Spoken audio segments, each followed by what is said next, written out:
Good morning. Well, now what a day. I'll tell you what, it's windy. So I've altered my walk here this morning so that you wouldn't get too much wind. And I'm just here on Petty Harbour Road now, which can be busy at times. So I wonder how everyone's doing. I'm going to give you a view here. Just a second. Look at it. Isn't that nice? Dandelions. See, these people are really in support of the bees, which is, in my opinion, a fantastic thing. God bless them.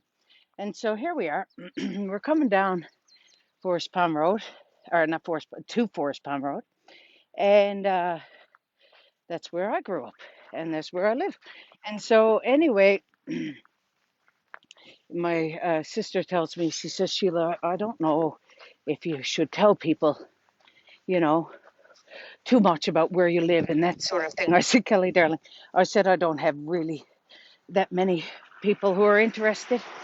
I do have a few fans, but no one who's willing to come and drink my bath water or anything. And, I did have someone actually one time who asked for underwear. I just gave it all to him. I said, honey, just wash it and dry it, tumble dry it, that's fine. I said, no special need. But anyway, so I grew up on Forest Pond. And so today I thought I'll come down Petty Harbour Road because it's not as windy here as it is in the open spaces. But now when I get to Forest Pond, I expect that the wind will blow the roof off the top of your mouth. So anyway, here we are. Last weekend, my God, it started out so good, didn't it? You size it up. On Thursday, we had a beautiful sunny day, and then the wind came. Friday, the wind was high enough to blow the milk out of your tits. On Saturday, still high. We went golfing, and the flag was on a parallel angle. The flag was like this, sort of to the ground. And on Sunday, then the snow and rain. So it was all so nice and uplifting. And I'll tell you what, the wind and the snow and the weather, if that wouldn't make you low minded, the COVID would. I tell you, yesterday I was talking to my sister in Halifax, and it was 27 degrees there. My nephew was out doing his work, and he said, it's 27 here today in Sheila. And I said, oh, is it? I said, it's 9 here. And I try to be upbeat about it. I'm a silver lining looker. I'm sorry for my earbud is falling out of my ear. So I try and be upbeat about the weather and think, well, there's nothing we can do about it. I mean, I'm not Eddie Shearer. I can't control it, and he can't either, really, if we're size it up. And so, and I thought about travel, and I miss it. And I remember years ago, uh, you know, saying to Dad, because we grew up on a farm, this, we grew up on a farm, and every day the cows in the morning and in the evening, like at 8 and 4, say, would get feed. And the feed had a little bit of molasses in it and corn and that sort of thing. And the cows always ate it like it was the nicest thing they ever put in their mouth and always excited for it. And I used to say to Dad, I'd say, how come every day they're excited for this feed? He said, Sheila, they don't know any better. And that's the point, isn't it? They don't know any better. And now we do, you see.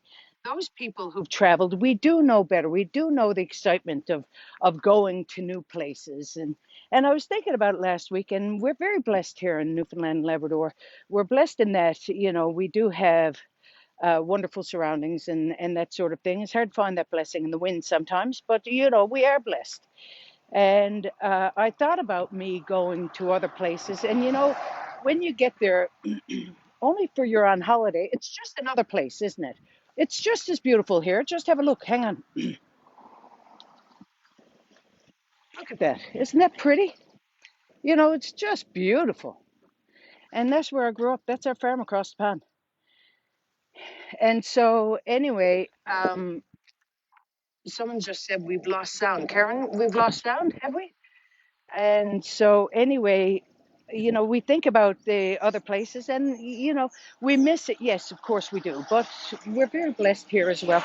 And so I remember a couple of years ago, I was traveling to Calgary and I met this fellow who was living, I was hosting the Mon Affinity dinner. Do you have sound? Someone is saying no sound. Sorry about that. I was hosting the Mon Affinity dinner.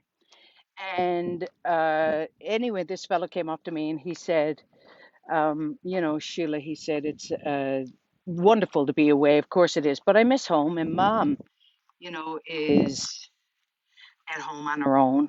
And so, I thought in order to keep her close to heart, I thought, I'm going to send her maybe a pet or something to keep her company. And so he said, I went to the pet store and I was looking for a pet.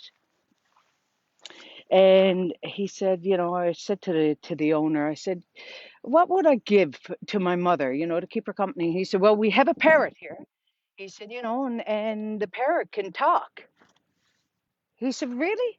He said, oh, yes, yeah, yeah. He said, well, that'll keep mom company. He said, yeah, the parrot speaks 5 languages. And so the parrot started in, hola, bonjour, uh, hi, whatever the languages were. I don't really know how many or what he said.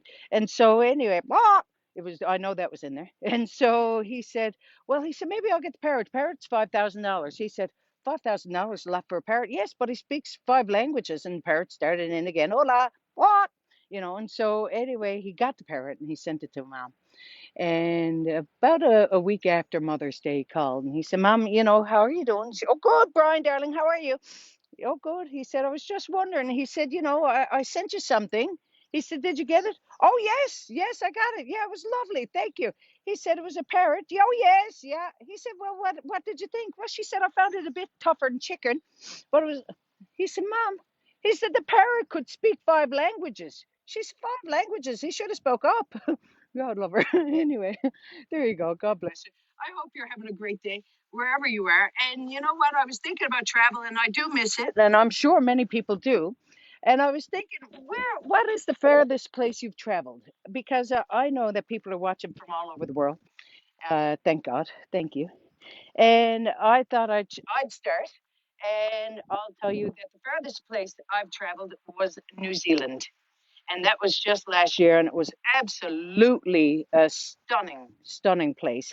So, what's the farthest place you've traveled? Put it in the comments for me, will you? And God love you. I hope you have a great week. Please, God, the wind will die down, and that we'll get the sun that Halifax had yesterday. Love to you all. Thank you. Take care. Oh, hang on. One more. Isn't that stunning? Gorgeous.